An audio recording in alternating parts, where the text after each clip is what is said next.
Assalamualaikum warahmatullahi wabarakatuh. Hai teman-teman semuanya, perkenalkan nama saya Aprilia Dwi Soni. Saya berasal dari SD Swasta Bina Abdurrahman. Saya duduk di kelas 5, yang berarti sebentar lagi saya akan naik ke kelas 6. Mohon doanya ya teman-teman. Tapi di sini saya tidak hanya memohon doa, saya punya sebuah cerita untuk teman-teman. Cerita ini berasal dari daerah Palu, Kecamatan Talamang, daerah yang dikenal asri dan juga sejuk. Karena daerah ini masih banyak hutannya. Daerah ini juga dikenal dengan penghasil beras. Karena sebagian besar daerah Palu merupakan hamparan sawah-sawah. Judul cerita saya kali ini yaitu Asal-usul Boncah Galamai. Kalau dalam bahasa Talunya, Boncah Galamai. Karena Talu mempunyai bahasa yang unik, yaitu banyak menggunakan huruf O dalam kosakatanya. Jangan panjang-panjang banyak pengantar nilai kawan, langsung doa aja ditowe. Iya betul kan kawan? Baiklah, begini ceritanya. Pada zaman dahulu, di sebuah desa yang cukup luas bernama Nagari Talu, hiduplah seorang ibu bersama anaknya. Anaknya bernama Galamai. Nah loh, kira-kira Galamai perempuan atau laki-laki? Jangan salah tebak ya teman-teman. Galamai adalah seorang anak perempuan yang memiliki polos cantik, ayu, dan glowing. Sangat menyenangkan untuk dilihat. Si Galamai mempunyai sifat yang manja karena dia tahu bahwa ibunya sangat menyayanginya. Semua keinginannya akan berusaha dipenuhi oleh sang ibu.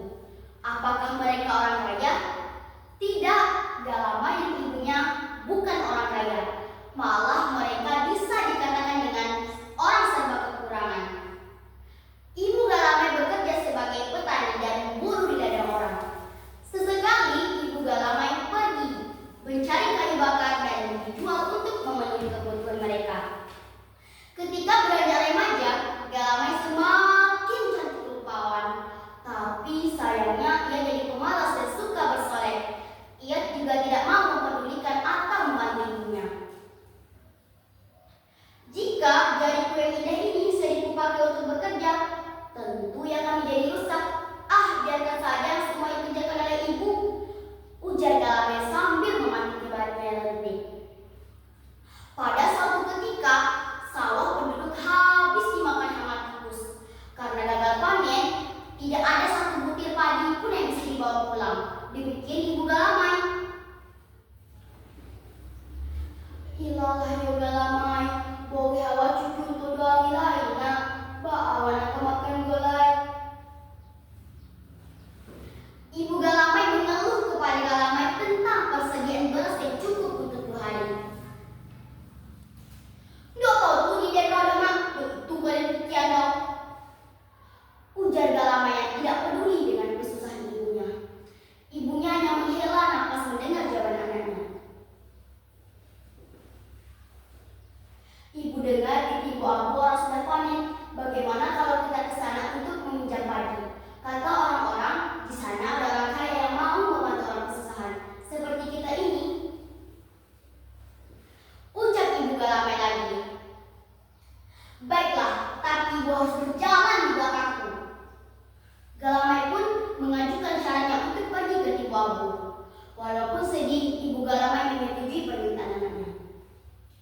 Keesokan paginya, Galamai dan ibunya pergi menuju ke Ibu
susah payah ibu Galamai membawa padi seberat itu.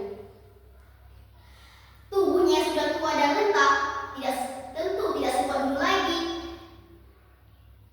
Apalagi membawa beban seberat seperti itu. Peluhnya bercucuran sangat deras. Galamai tidak mau mempedulikan ibunya. Wahai anakku, mengapa dari tadi kau menimbulku pembantumu? Apa kesalahan yang sudah kulakukan, nak? Ibu Galamai tidak tahan untuk bertanya lagi. Aku malu, Bu. Lihatlah, ibu sangat kecil, hitam dan kusam, sangat berbeda jauh dengan aku yang berkulit putih bersih ini. Jawab Galamai dengan ketus. Mendengar hal tersebut, ibu Galamai hanya bisa menangis sedih. Mereka kembali melanjutkan perjalanannya hingga sampailah di sebuah rawa dengan jembatan kecil yang terbuat dari bambu. Karena berada di depan, Galamailah terlebih dahulu melintasi jembatan tersebut. Tiba-tiba kaki Galamai terperosok masuk ke dalam di sebuah rawa tersebut.